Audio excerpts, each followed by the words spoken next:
the average lifetime of a single garment is 2.2 years.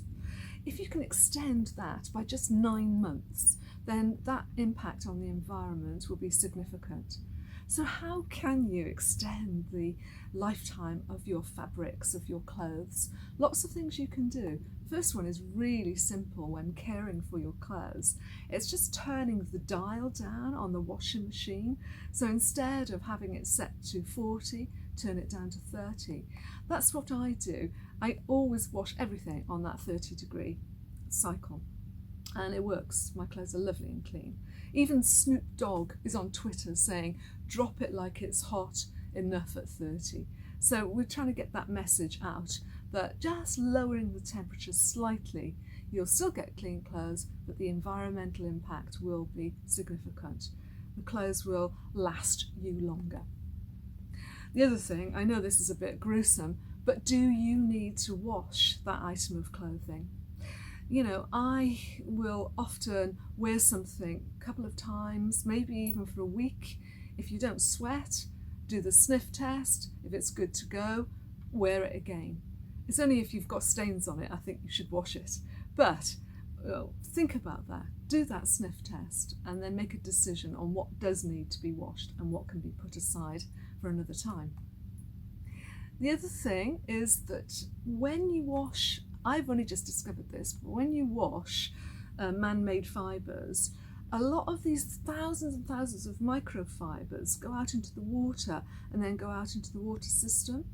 And in order to protect the fish and the animals, what you can do is you can put your washing in these things called guppy bags, and that collects all the microfibres, washes the clothes just as good, and you can buy them in all the good stores. I'm not going to name any names. So guppy bags, another good thing for the environment. And to extend the life of our clothing, what about taking yourself off to a course, learning how to do some basic sewing and mending that is straightforward. I'm not a dressmaker, but I can sew on a button, I can turn up a hem, only just.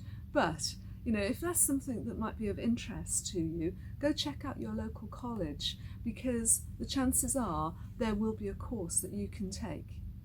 If that is absolutely something that you could not bear to do, then maybe find somebody who's a really good dressmaker and get them to do any clothes alterations you want. Say, for example, recently I bought quite a few items and went to a tailor when I was visiting my son in Azerbaijan, and this lovely lady took in 3 of my dresses and shortened them, took them in a bit, and they are amazing. It's like I've got 3 new dresses in my wardrobe.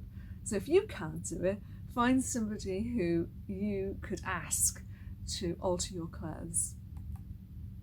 And the other thing is that it might be that you want to refashion your clothes, upstyle them, perhaps put different things together.